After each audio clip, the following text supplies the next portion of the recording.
Connaissez-vous le sacrement des malades et savez-vous à quoi ça sert et qui le donne?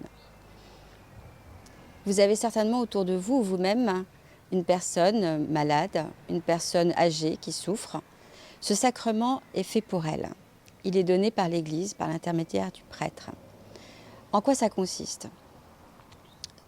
Le prêtre vient avec une huile, qui est une huile bénie et consacrée lors de la messe chrismale par l'évêque.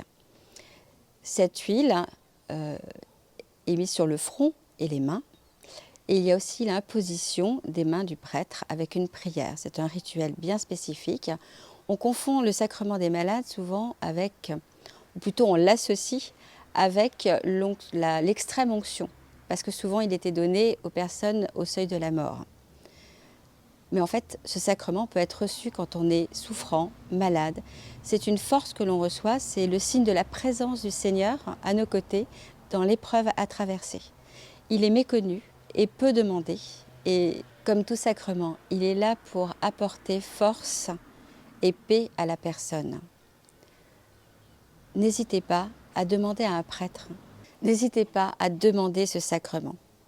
Il est une force pour la personne et pour ceux qui l'entourent. C'est une communion et une prière que l'on peut vivre ensemble.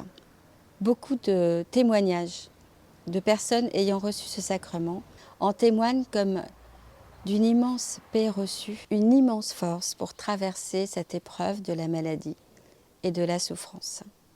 Alors, n'hésitez pas à le demander ou à en parler autour de vous. C'est une grâce que nous donne le Seigneur par l'intermédiaire de l'Église catholique. Le chrétien doit demander ce sacrement.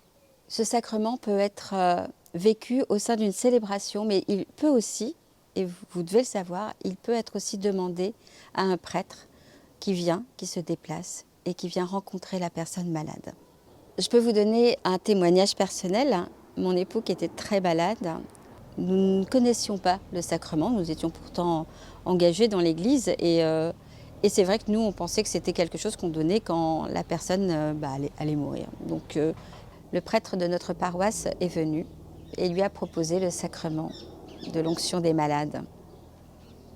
Je peux vous assurer que c'est un moment très privilégié de présence du Seigneur et de soins auprès des frères et de communion. En conclusion, l'onction des malades est pour aujourd'hui, pour toutes les personnes qui souffrent et qui ont besoin de cette force. Alors, ne nous privons pas de la force du Seigneur.